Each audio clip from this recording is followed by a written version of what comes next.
Welcome back, everybody, to Hyperobjects, written by Timothy Morton. This is the second part of the first chapter, titled A Quake of Being.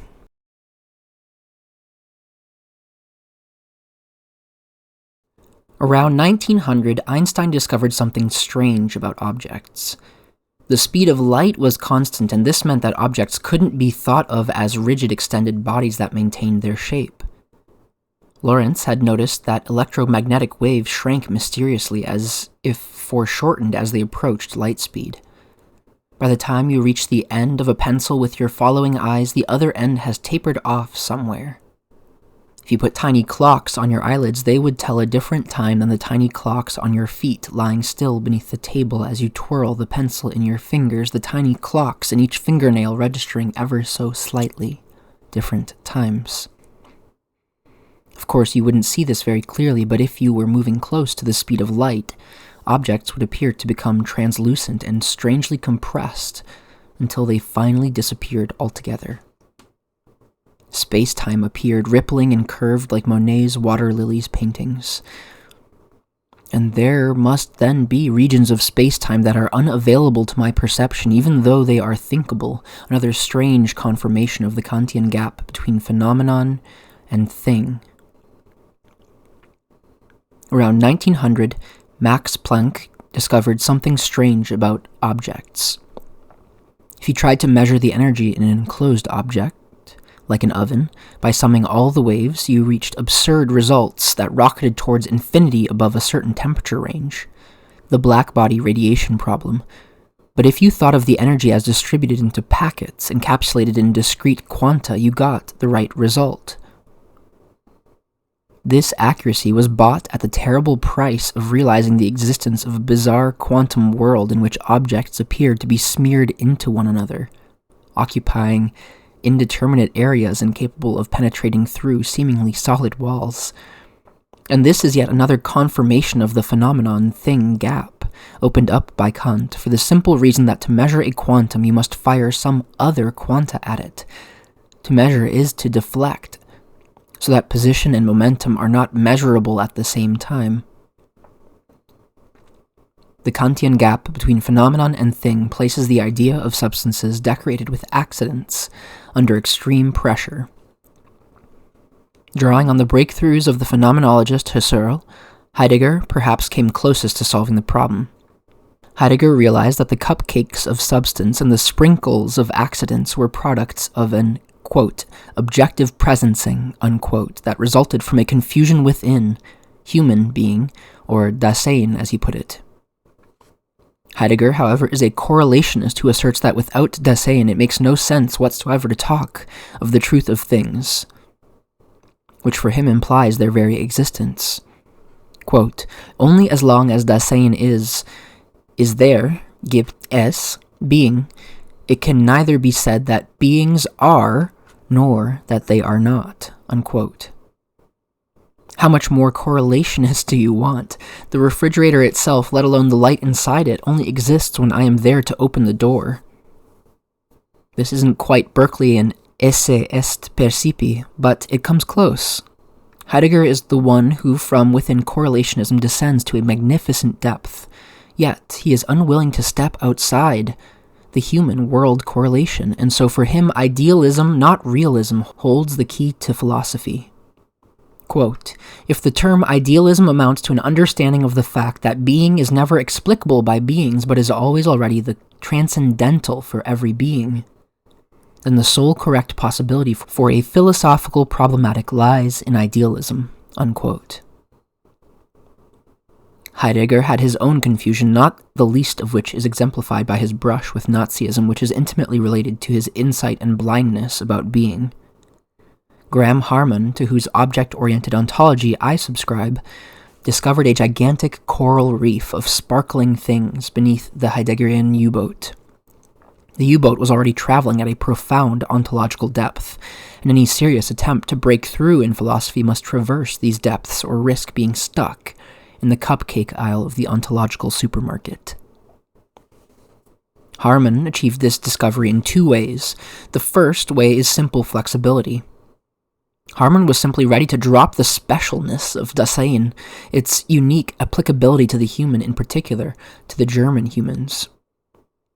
This readiness is itself a symptom of the ecological era into which we have entered, the time of hyperobjects.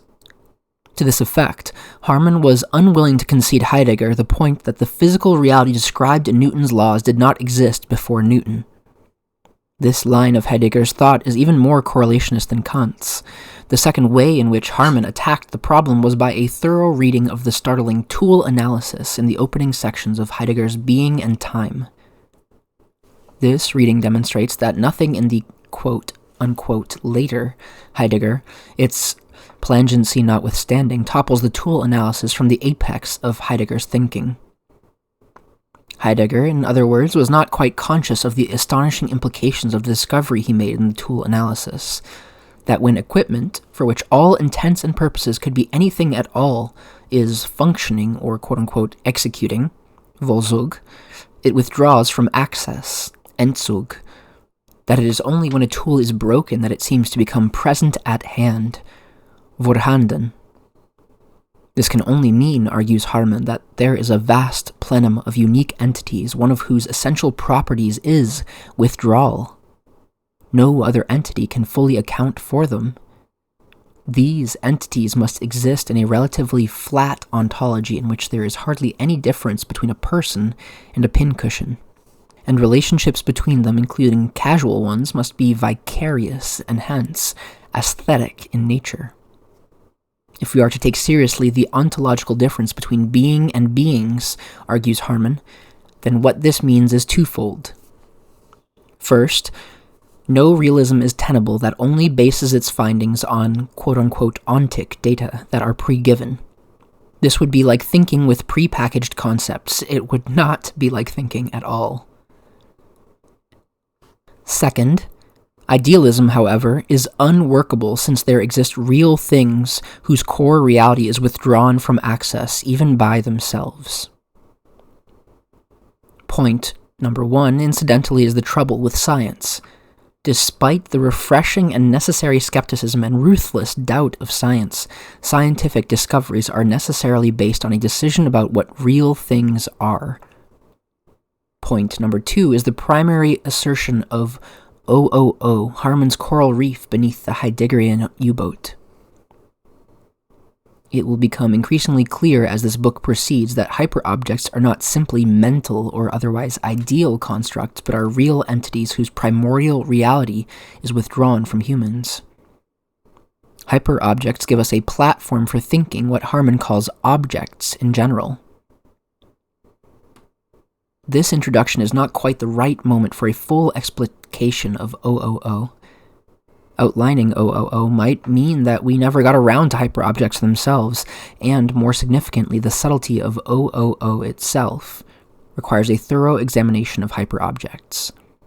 Moreover, it seems like good practice to start with the things at hand and feel our way forward. In this, I join Lingus. Yet I trust that by the end of the book the reader will have a reasonable grasp of how one might use this powerful new philosophical approach for finding out real things about real things. So, let's begin to think about hyperobjects in some depth. What is the most striking thing about their appearance in the human world? Naturally, humans have been aware of enormous entities, some real, some imagined, for as long as they have existed. But this book is arguing that there is something quite special about the recently discovered entities such as climate. These entities cause us to reflect on our very place on Earth and in the cosmos. Perhaps this is the most fundamental issue. Hyperobjects seem to force something on us, something that affects some core ideas of what it means to exist, what Earth is, what society is.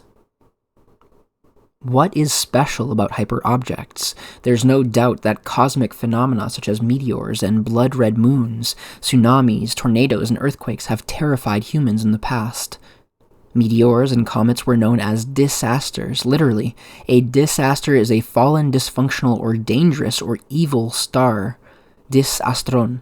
But such disasters take place against a stable background in at least two senses. there is the Ptolemaic Aristotelian machinery of the spheres, which hold the fixed stars in place. This system was common to Christian, Muslim, and Jewish cosmology in the Middle Ages. To be a disaster, a quote-unquote star, such as a meteor, must deviate from this harmonious arrangement or celestial machinery.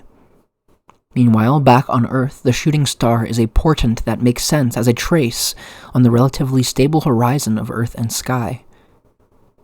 Perhaps the apocalypse will happen, but not just yet. Likewise, other cultures seem to have relatively coherent ways of explaining catastrophes. In Japanese Shinto, a tsunami is the vengeance of a kami who has been angered in some way. It seems as if there is something about hyperobjects that is more deeply challenging than these, quote, disasters, unquote. They are entities that become visible through post-Humean statistical causality, a causality that is actually better for realism than simply positing the existence of glass spheres on which the fixed stars rotate, to give one example. This point never fails to be lost on global warming deniers who assert rightly that one can never directly prove the human causes of global warming, just as I never prove that this bullet you fire into my head will kill me. But the extreme statistical likelihood of anthropogenic global warming is better than simply asserting a causal factoid. Global warming denial is also in denial about what causality is after Hume and Kant, namely a feature of phenomena rather than things in themselves. What does this mean to nascent ecological awareness? It means that humans are not totally in charge of assigning significance and value to events that can be statistically measured.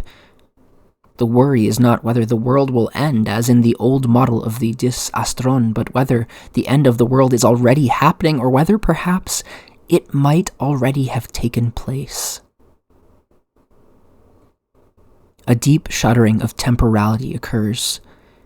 Furthermore, hyperobjects seem to continue what Sigmund Freud considered the great humiliation of the human, following Copernicus and Darwin. Jacques Derrida rightly adds Freud to the list of humiliators.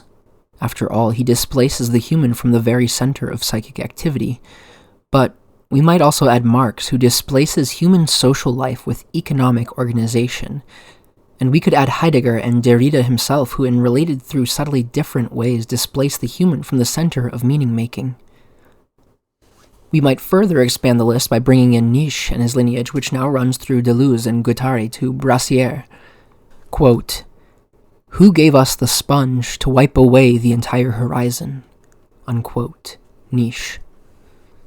And in a different vein, we might add that OOO radically displaces the human by insisting that my being is not everything it's cracked up to be, or rather that the being of a paper cup is as profound as mine. Is it that hyperobjects seem to push this work of humiliation to a yet more extreme limit? What is this limit? Copernicus, it is said, is all about displacement. This was first taken to mean an accelerating jump into cognitive hyperspace. But what if the hyperobjects force us to forget even this exit strategy? What if hyperobjects finally force us to realize the truth of the word humiliation itself, which means being brought low, being brought down to earth? Hyperobjects, in effect, seem to push us into a double displacement, for now the possibility that we have loosed the shackles of the earthly to touch the face of the, quote, human form divine, unquote, Blake, seem like a wish fulfillment. According to hyperobjects themselves, who seem to act a little bit like the gigantic boot at the end of the Monty Python credits, outer space is a figment of our imagination. We are always inside an object. What we have then, before and up to the time of hyperobjects from the 16th century on, is the truth of Copernicanism, if we can call it that. There is no center, and we don't inhabit it. Yet added to this is another twist. There is no edge. We can't jump out of the universe. Queen Mab can't take Ianthe out of her bed, put her in a spaceship, and whisk her to the edge of time to see everything perfectly. Percy Shelley's fantasy. Synthetic judgments a priori are made inside an object, not in some transcendental sphere of pure freedom.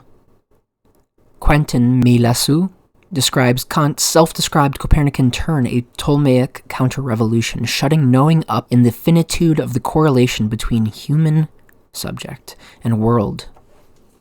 But for me, it is the idea of a privileged transcendental sphere that constitutes the problem, not the finitude of the human-world correlation.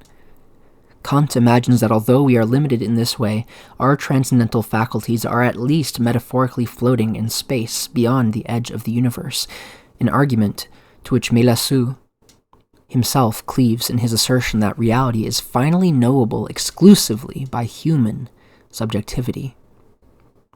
And that is the problem called anthropocentrism.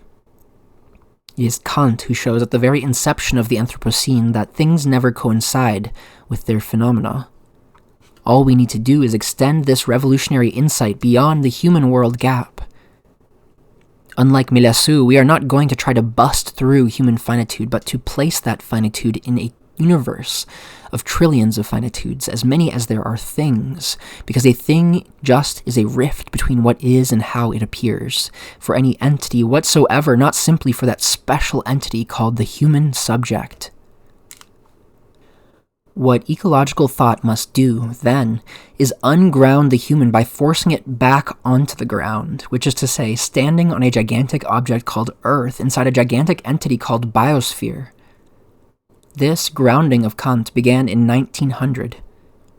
Phenomenology per se is what begins to bring Kantianism down to earth, but it's hyperobjects and OOO that really convince me that it's impossible to escape the gravitational field of quote-unquote sincerity, quote-unquote ingenuousness being there. Not because there is a there, we've already let go of that. Here I must part company with eco-phenomenology, which insists on regressing to fantasies of embeddedness. No, we are not in the center of the universe, but we are not in the VIP box beyond the edge either. To say the least, this is a profoundly disturbing realization.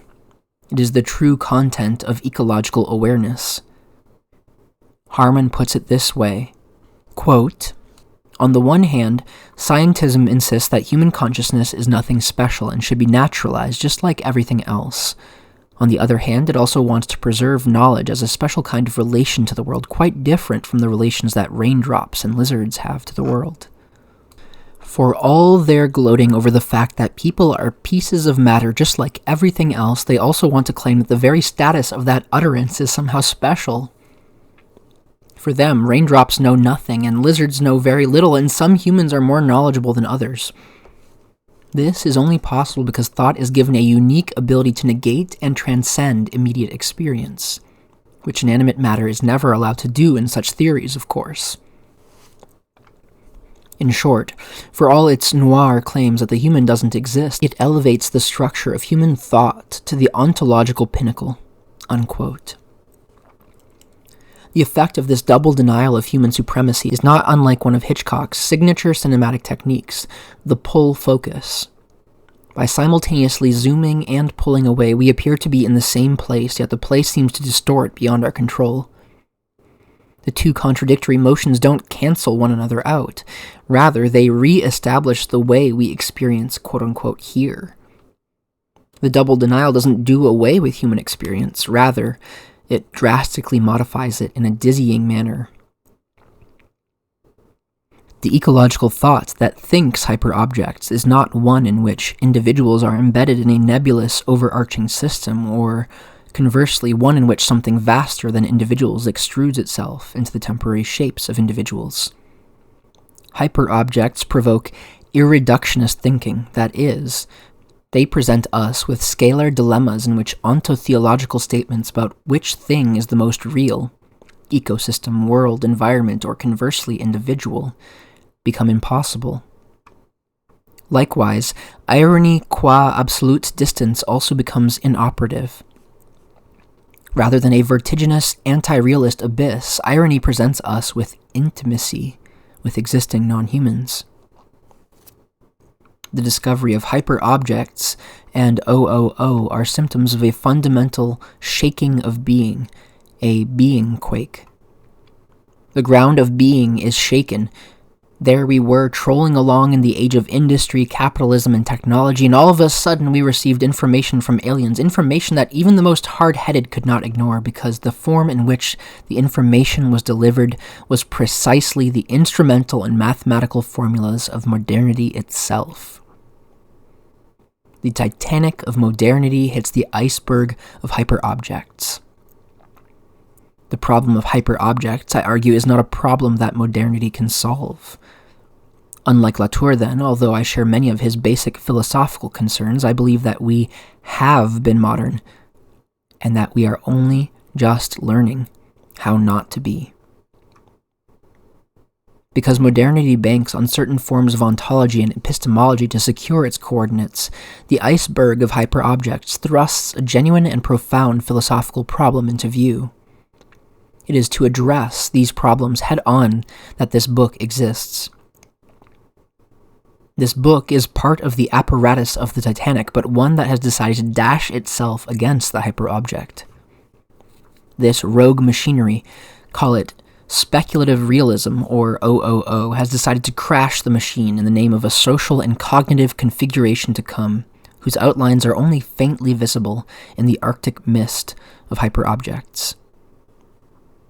In this respect, hyperobjects have done us a favor. Reality itself intervenes on the side of objects that, from the prevalent modern point of view, an emulsion of blank nothingness and tiny particles, are decidedly medium-sized. It turns out that these medium-sized objects are fascinating, horrifying, and powerful. For one thing, we are inside them like Jonah in the whale. This means that every decision we make is in some sense related to hyperobjects. These decisions are not limited to sentences and texts about hyperobjects.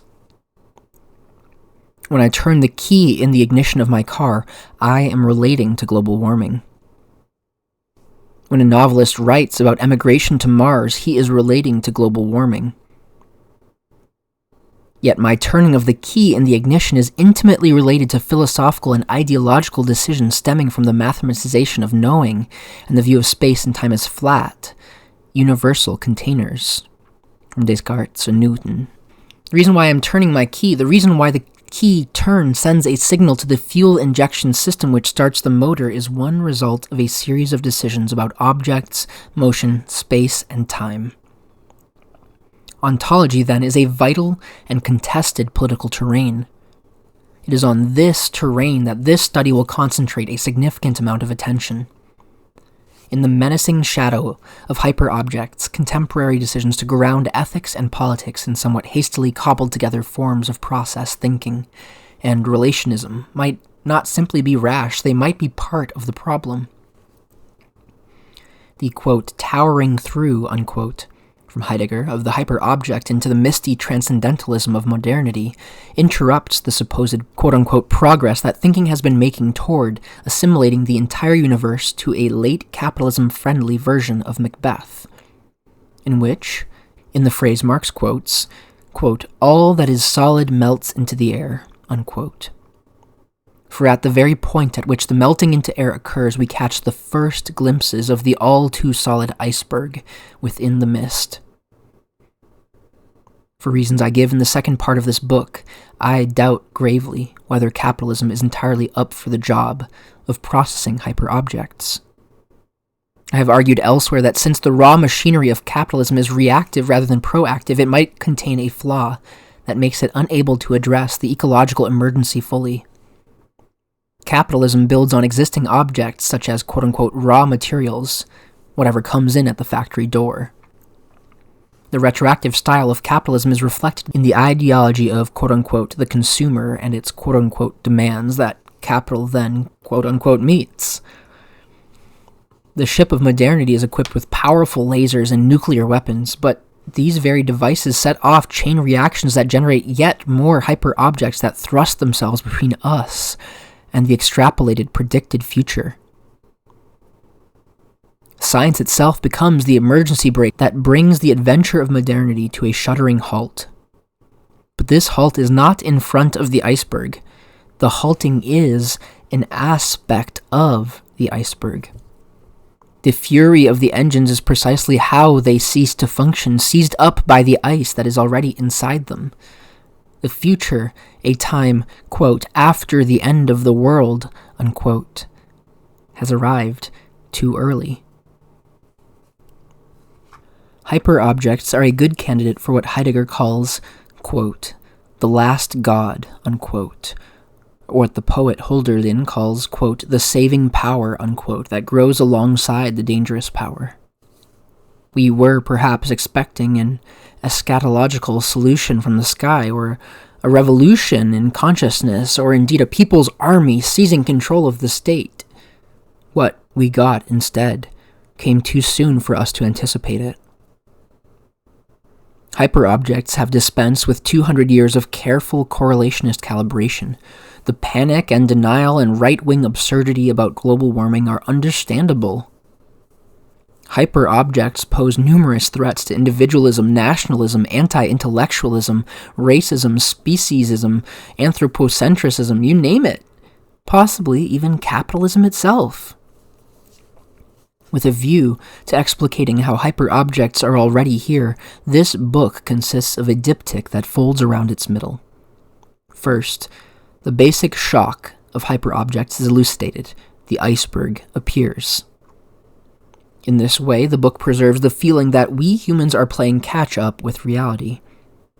In Part 1, What Are Hyperobjects?, I explore the scope and depth of the quake in being from the viewpoint of objective description, trying to evoke the objectness of hyperobjects, which consists primordially in their being prior to thinking. The book then cuts ruthlessly to the, quote, reaction shot, unquote, how the dawn of hyperobjects appears for us humans, its implications for our social coexistence, and the thinking that goes along with this coexistence. Hyperobjects are the harbingers of a truly postmodern age. Thus, Part 2 is entitled, The Time of Hyperobjects.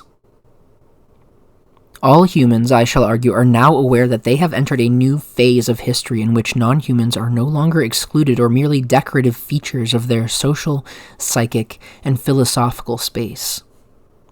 From the most vulnerable Pacific Islander to the most hardened, eliminative materialist, everyone must reckon with the power of rising waves and ultraviolet light.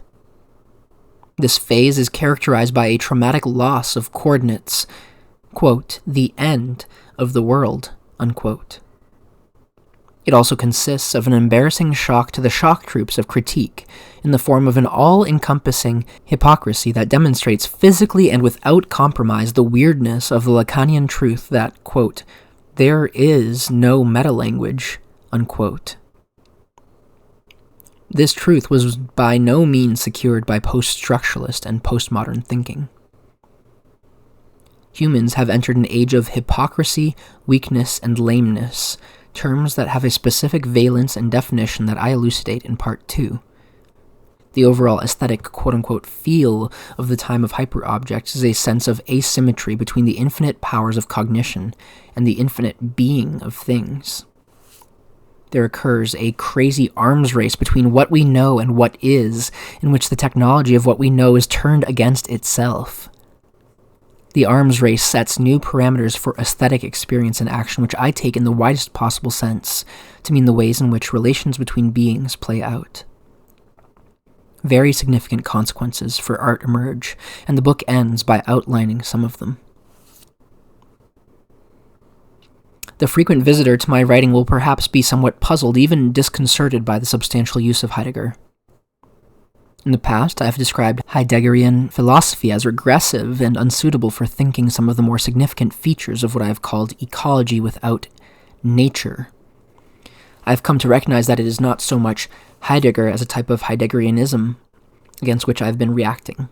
If anyone gives us a vivid sense of the uncanny strangeness of coexistence, it is Heidegger. I've also come to understand against Levinas that it is indeed on the terrain of ontology that many of the urgent ecological battles need to be fought.